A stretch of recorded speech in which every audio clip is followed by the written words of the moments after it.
back to basics, back to trying to get to the beginning of the season, some of the better spots this year. The Houston Dynamo trying to look at themselves in the mirror after a 4-game losing streak, another home loss, this time to Club de Foot Montreal, or however the hell you say their name. Welcome to Inside the Hexagon. Victor Araiza here with you alongside Laura Gomez on another episode here on this rocky road of a season before they head up to the Rocky Mountains. Oh, that was good. That was good. Once again, hello. Thank you so much for joining us. Like you mentioned, my name is Laura Gomez. I'm with Victor Araiza again, unfortunately, to talk about another loss of the Houston Dynamo.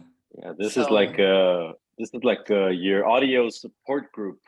That's what I think it's turned into, because in other podcasts like the Dash podcast, in case you guys aren't subscribed, please subscribe to the Striker and another podcast with another talented member, Theo, and we talk about the Dash, which is, in case you guys don't know or aren't from Houston, it's the female not the female version of the Dynamo, but the women's team of soccer, professional soccer of Houston.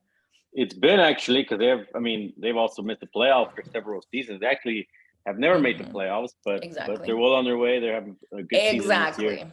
So in case you guys want to hear a different type of winning energy podcast, and please listen to Just a Dash. I'm there also. This is my cheap plug-in. But we're here to talk about, unfortunately, another loss of the Dynamos, a support system, because that's what it's turned into, our podcast, unfortunately. Yeah, a different streak. Yeah, a different streak. We have to talk about what's going on, and it's turned into some kind of therapy and anger outlet for Victor. So we're here again to talk about what went down. Yeah, well, this has been, for a large part, a very losing season. Even if we just compare it to last year, there's obviously similar things to point to. I think the biggest thing is a tough summer. And if we actually look at last year, it was kind of, win, loss, couple of ties, win, loss, couple of ties. And, that's kind of where the name, the Houston Dynamo, came in last year, right?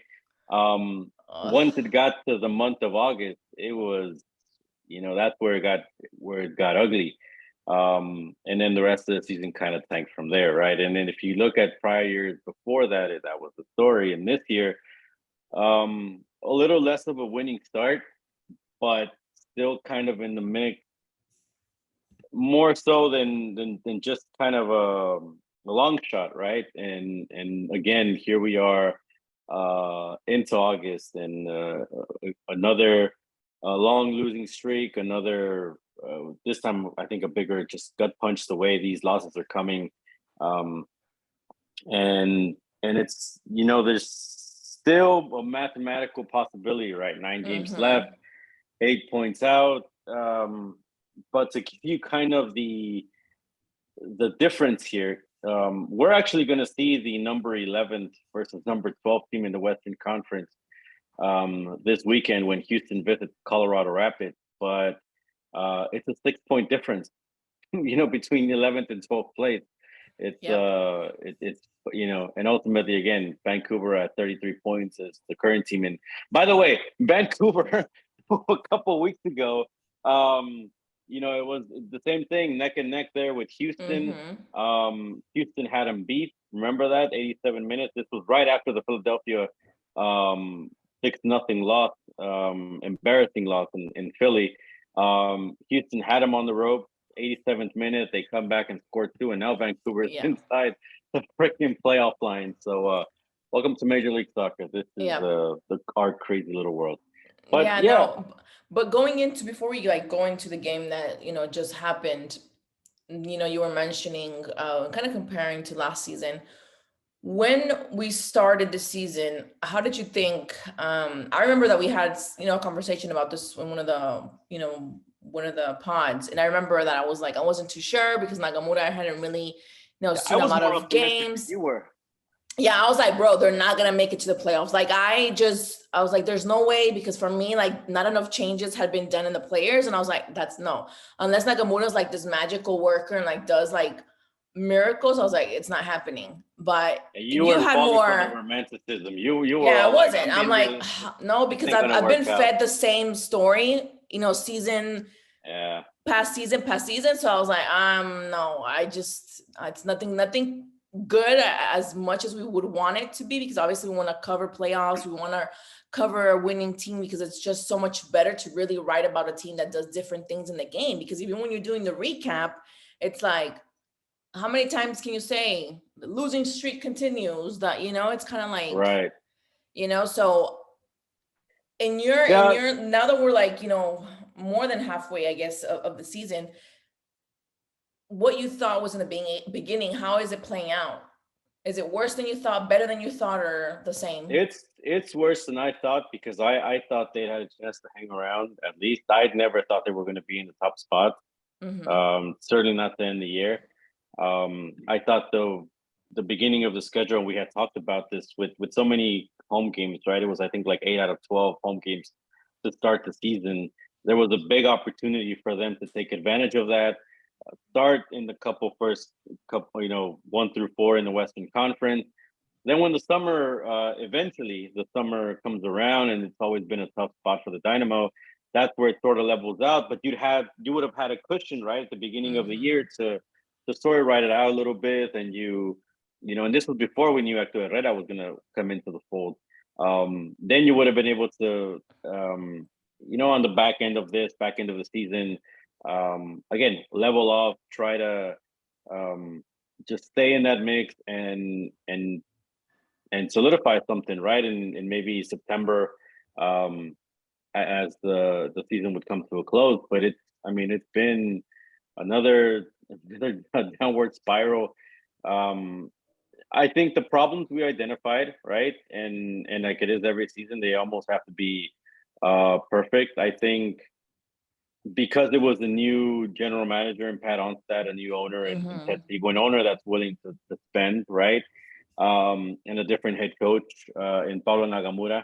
I think we all wanted, I'm talking here in the city of Houston, wanted to give him a fair chance, because, and Yeah. not to hold them to the standards of the prior um, people in their positions, right? So I think throughout the season we pointed out, certain things, right? All right, well, the coaching hire was maybe a bit late, but all right, there's time. The primary transfer window closed around, the beginning of May, right?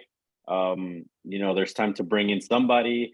We talked about the summer transfer window. I don't think we expected them to basically do nothing. Mm-hmm. Um, and so those were the question marks, right? I think not having known those things beforehand, because again, it was hard to judge new owner, new GM, and new head coach in the Yeah. first full season. um those were the little glimmers of hope where, I all was right, judging. let's give them a chance, right? Yeah. And now again, the lack of being proactive, I think, um has come to rear its ugly head. Mm-hmm. That's essentially the way it is. I don't know if it's because the club was naive to think that it wasn't going to take a lot to change this, that it was just going to be a matter of a new head coach. I don't know if they. No, I don't think so. I mean, I think that come on, if you're in soccer and you live and breathe soccer and you're working in a, soccer profession, I mean, it baffles me, because even, I'm not a business person, right? But for me, from the beginning, I was like, it's not gonna go the right way. Like, there's too many elements that are still the same that they were prior. And anybody that watches soccer, anybody that knows anything about soccer knows that just because you change a coach and you don't change any of the players, it's not going to make a huge difference. It's a combination of everything, because if you even there's great coaches that have had, losing teams, and there's, losing teams that have had great coaches. I mean, I'm going to give an example. Let's go into American football. Kubiak, he left the Texans because he was there how many years and didn't win anything, and he goes to another team and Right. gets a Sometimes ring. it's the organization and different environments. The change in culture hasn't happened throughout the season. I think as that was another thing that skeptical, but let's see where it goes, right? Yeah, look, ultimately, I think the thing the thing where I do think that they're naive is and I'm talking about the rest of the entire club. I don't think they realize how big of a deal this is for Dynamo fans. How impactful not being relevant is for the long term of the club. The city. I think we've seen even with a signing like Hector Herrera, it's not something that just clicks back on, right? It's not something that just brings people back to the stadium. This is, and I don't think anybody expected this team to be solved in 1 year, but strides forward, big strides forward, or at least the attempt to, right?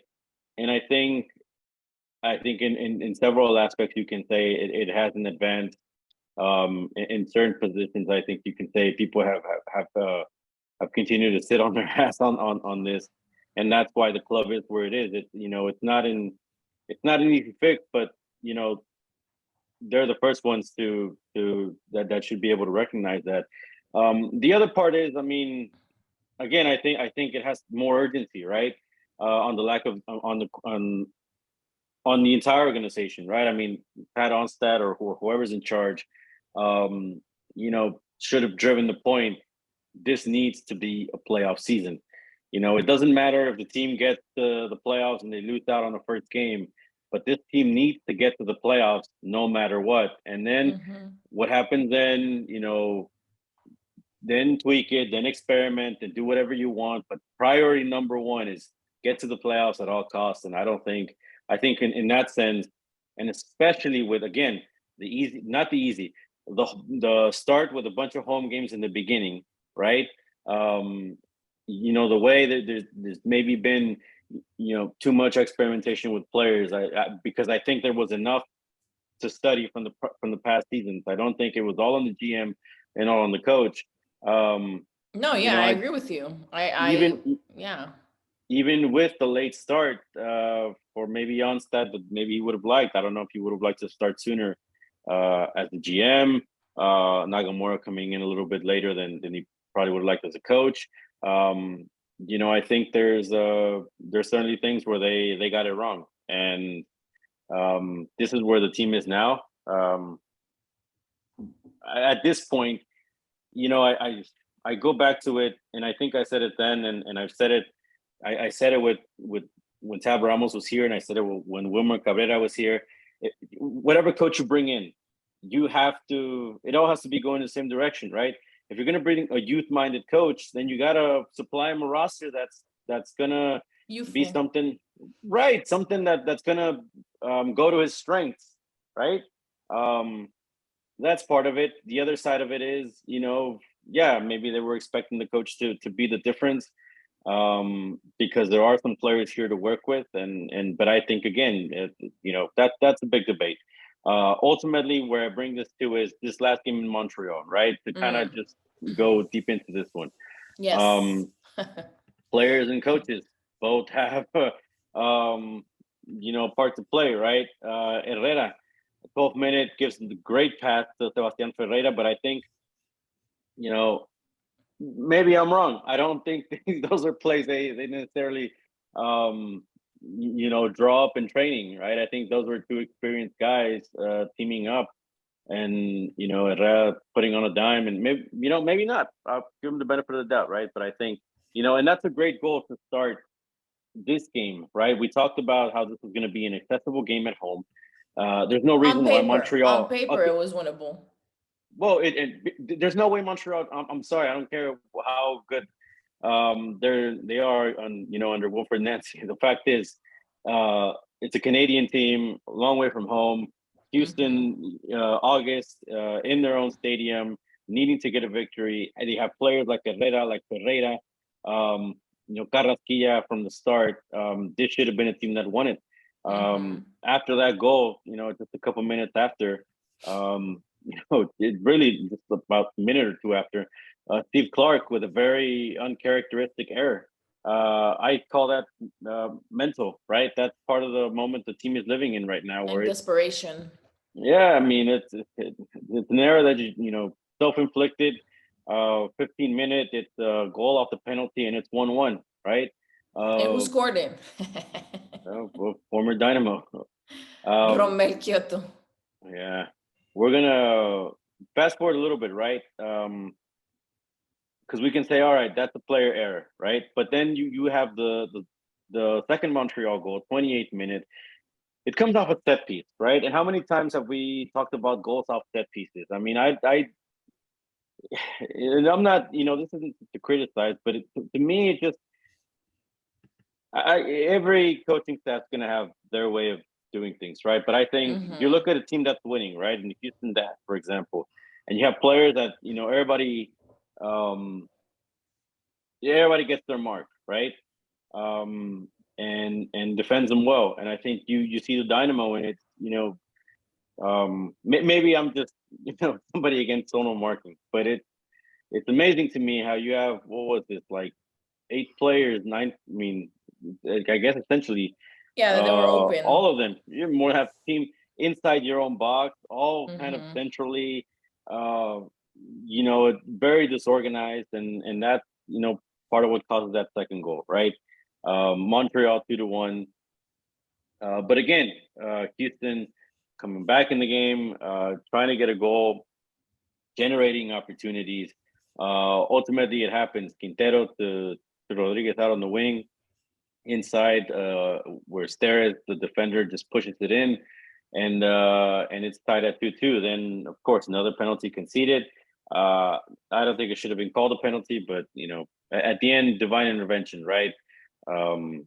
Gets blown up into the stands. It's 2-2 at halftime, and this is the crucial point, right? Because even with everything we've said, maybe lack of preparation. I don't know if that falls on the coaches or if it's the players' lack of following instructions.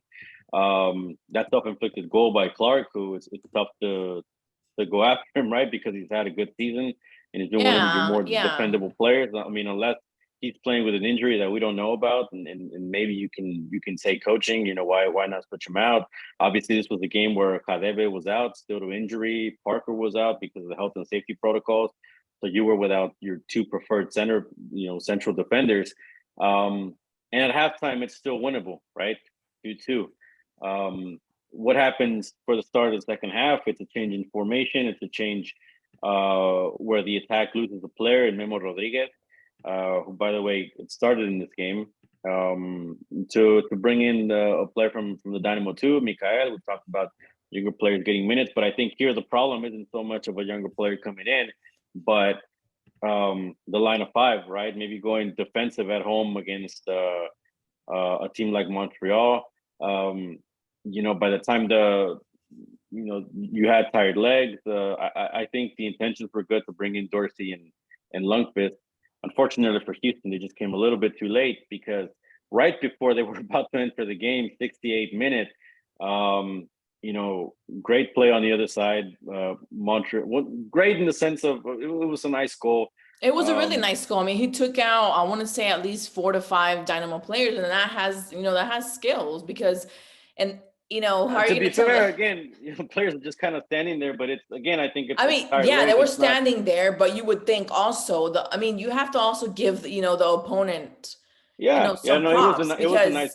He took them out. He still took them out, whether they were standing there like logs and doing nothing or whatever. He still was able to, do what he had to do and score the winning goal. Yeah.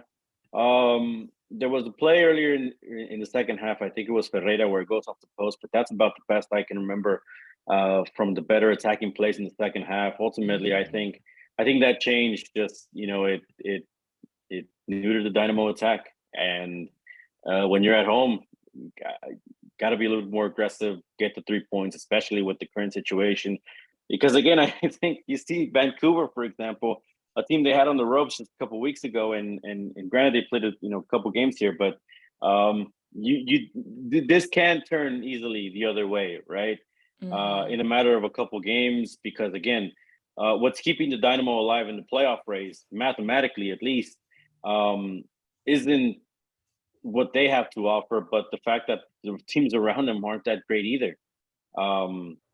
We just mentioned the way kind of Vancouver just went up after they were just there with Houston, Yeah, Seattle but and Portland. there's still points. There's still quite a few points. Let's say, well, yeah, I mean more than 5 points because right now the Dynamo has what 25 No, I mean, look, points, if and they go Vancouver on a has run and they has start win, 33. then yeah, they're back in the playoff race. Yeah, but we have to be realistic. Like I Right. love all these mathematical things, and yeah, there's still several games to go, and you really think about it three times, times the games that are still, about to be played. But at the end of the day, like when they have games like against Montreal, it could have been way bigger. The difference of goals could have been way bigger, and it wouldn't have been, a 3-2. It could have been a 4-2, with the penalty that they missed.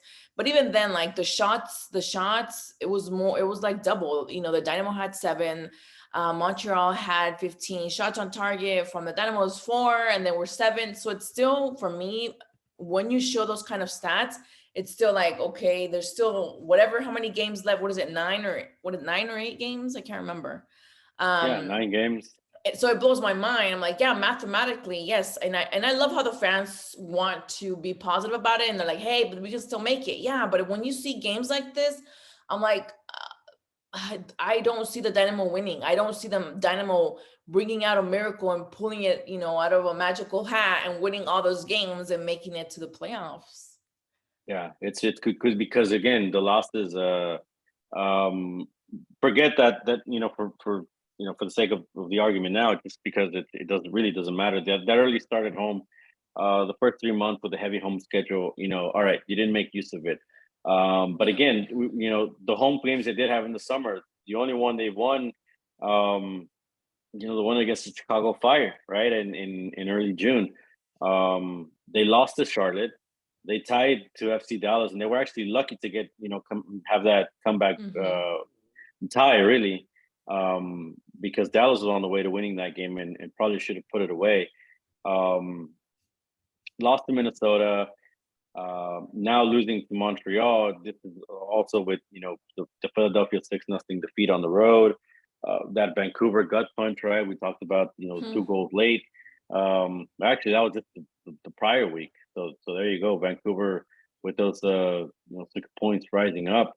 But again, the rest of the schedule is the reason why it's doubtful to see Houston making a run, because now they go to Colorado, which is for Houston always kind of a tough place to play. Everywhere's a tough place to play right now for Houston. I mean, right. I mean, seriously. Colorado's 2 points out of the race, so they obviously have plenty of motivation. Last year they ended first place in the Western Conference, so elements of a good team. Then they go to Minnesota, where again Houston hasn't won. On the 31st, they're at home, but against LAFC, who's just on fire.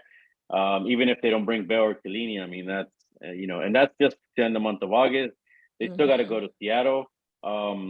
At home against Kansas City, which it's having. If anybody, I mean, if I give anybody a shot, I don't think they're going to make it, but I think at least Kansas City is showing signs of a little bit of life. New England comes to town, which again, should be a win for Houston, but we're not going to count it because it's the way they've been playing. Exactly. At LA, at Nashville, and then home to the Galaxy, who will probably need to win that game to better a standing or maybe even get to the playoffs. So it's a tough road ahead. I wrote in my takeaways that it's time to look to 2023 if we're being realistic. I think there's ways. I was going to ask you that. I was like, is it time for them to really just say, let's win some games, whatever you can, but concentrate on the other one? Yeah, I know they're not going to throw in the towel, but I think there's ways you can start implementing younger players now and start making that shift, or at least play. I think at this point, what players you want coming back for next year, right? So those are the players that should get priority in getting minutes, regardless of this playoff push. But it's a tough situation to be in, obviously for the coach who's in his first season, for a general manager who, for as much as he's beloved in Houston for being part of that championship team, is a rookie general manager. Yeah. And for an owner who I keep saying I feel needs an independent set of eyes, from the club. As a consultant, as someone to give their opinion, because I think you can't rely on everything the team is telling you. I think he Here's should the hire us result. as freelancers for him. I mean, because Well, we'll tell him the truth how it is. I mean, he might cry a little and be like, okay, but no, it is what it but there is. is. I do think. I mean, it is a bit of an easy fix, and I look. It, again. It depends. To me, I've said it depends what the Dynamo want to do, right? I think that's where they start first and foremost. What is the direction? I know there's been I mean, statements thrown out yeah, there. but this is something that we've talked about in prior, again, prior pods, because we've talked about, do you want to go in the direction of concentrating in the youngsters or really becoming like a strong academy, or going, let's get star players, or do a combination of both. But I feel like that's something that's hurting them because it's kind of scattered. It's like, let's pull a direction to see what we can do, see what we can, win. But there's no set route of what I see. And I could be wrong, obviously, but right now I don't see a specific clear cut solution of years to come. So what's going to make, the next season a season that is really for change? Because I feel like this season, yeah, there's been some light has been, put, or some fire has been created with Ache in town, but he can only do so much. Like you mentioned, yeah, it's going to be great. It's bringing people, and there's interest, and there's things here and there, but he can only do so much. And again, like I mentioned, yes, he is a player that is well known internationally, but he's not in the level of other players that are also in MLS that are known, very well known internationally. So they can't ride that Chacha wave forever. I don't know. I would really need to hear some interesting concepts to really feel confident to even say that Yeah, 2023 is I is, think is going to be the year. there is I've said I think it's fair to judge now the current regime for their decisions, and we're talking about solely this year of where they got it wrong, right? I do think they need to have a better ear on the ground as far as um, why there needs to be change soon, right? This isn't an expansion team. This isn't this is a team in an important city. Um, Exactly. That's going to host a and World Cup, World Cup games, which to me is, it's good and sad, but it's really frustrating as a Historian to, and it's a want to big, have a really yeah, good winning team, like, yeah. it's an important soccer market, and the fact that it's disinterested in this team, um, that should be alarming every single day Mhm. for everybody that works inside that organization. I think. Um, I don't know how the owner can be okay with it, honestly. It because it's. I mean, again, the priority this year should have been, and even now, I think if again, because I've written this, thestriker.com, cheap plug. If they were truly focused on getting in the playoffs, make a couple of trades. I mean, there's still moves you can make before September, right? You can still sign free agents. I And that's mean, why I think we need to see action now to really feel confident and optimistic to say 2023 no, is going to but be that's what I'm different. It's saying. going to be Like, the same, and not right, deja vu for another fifth year in a row. Because to me, it's like, with the Dynamo has been in this crazy loop for years. It's not it's not the last right. two. It's a vicious It's been cycle. it's been years. So it's not like, I'm saying, oh, well, I'm being pessimistic or not being optimistic, but how do you see the future? If I'm guessing a lot of the corporate members or business minds are already thinking in 2023, but there's nothing right now that's being done to indicate or to help out the team and the club to really prepare them for a 2023 that's going to be different. So it's Right, maddening. right.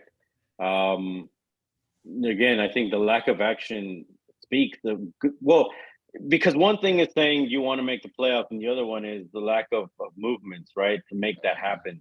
Um, there's obviously interest in bringing up sales, right? There's been upgrades made to the stadium. There's going to be mesh seats next year, woohoo, right? And the the premium seats are selling great, sure. the other side of it is, how is attendance going to increase? This was probably a good crowd in Montreal. I think there was quite a bit of tickets given away. Is that a sustainable way of doing business? Are you going to give away tickets for every game, right? I think it's smart.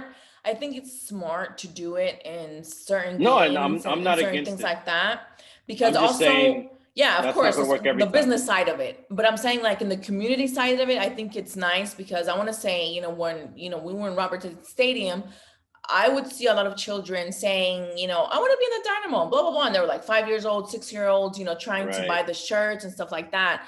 And I have not seen that recently. What I've seen is a lot of girls and even boys wanting to buy apparel of the Dash, which has grown, I think it's amazing. So it's kind of interesting to see that the teams are in such a different timeline and just a different vibe. Yeah, but I think, like you said too, I mean, it's not the Dynamo, and if it's not the Dynamo, then that means it's usually Austin FC or LAFC or Seattle Sounders, because those jerseys have been seen around town as well, or other teams, right? Again, Liga MX, Liga MX, all that stuff. Yeah, we can dive into the other stuff on another episode, because I think we're gonna. Yeah, we're winding down right now, but yeah, I just think that, again, I think that we're trying to end on a positive note. Yeah. Every pod. So now that we're saying our goodbyes, give me something positive, Victor. Something positive to end. Team has said back to basics, right? That's been the message this week from Adam Lundqvist. The team has evaluated. Oh, congratulations! Right, he just had his wife just had a baby. They just had a baby together. Daniel Steres too. So, 2 players in the Dynamo, but and obviously Steve Clark earlier this year. But they want to get back to how they were playing at the beginning of the year. I don't know if that's necessarily the proof for the recipe for success, but there's at least trying to give the language that they understand the situation, and I think it's hard to run away from it, right? At 4 games losing. So game at Colorado, certainly not a place that would be impossible to win, but again, I think this attitude, the way they play together, being set up to succeed. I think these are all things that we've mentioned as keys, and if they happen, then maybe they pull the surprise. But prediction. I think Colorado wins. Obviously, okay. I don't think the team is in a frame of mind, or I'm gonna say 1-1. Let's just do. I'm gonna go with 1-1. All right. Well, a draw and a loss. Maybe they'll prove us wrong. I always hope they prove me wrong, and I'm still hoping that they prove me wrong with everything that I've said in the podcast throughout the season. But I'm really seeing the path very dark, and I really, like I just said, there's some changes that we need to see to even start to think about 2023, because if nothing's done now, quit wasting time. Yeah, these are minutes that, games that could be going to younger players. Michael Nelson, Ethan Bardlow, et cetera, right? As you prepare for next year. All right, that about brings up this episode. We'll catch you next week after this Colorado game, see how it went. The striker.com. We've dropped the Texas. Is your shop for one-stop shop for obviously the Houston Dynamo, Houston Dash. Everything and anything. Everything and everything, or at least we're trying to get there, I think, as far as soccer, and trying to obviously cover your teams and get as deep as possible. As if this magical run to the playoffs happens again, we'll be there, and if it doesn't, we'll be there anyways, as we're continuing to try to be the support group for 2023 as things continue to spiral, hopefully no longer downwards. Hopefully it's already been rock bottom. Victor Araiza, Laura Gomez, we'll catch you next time here on Inside the Hexagon.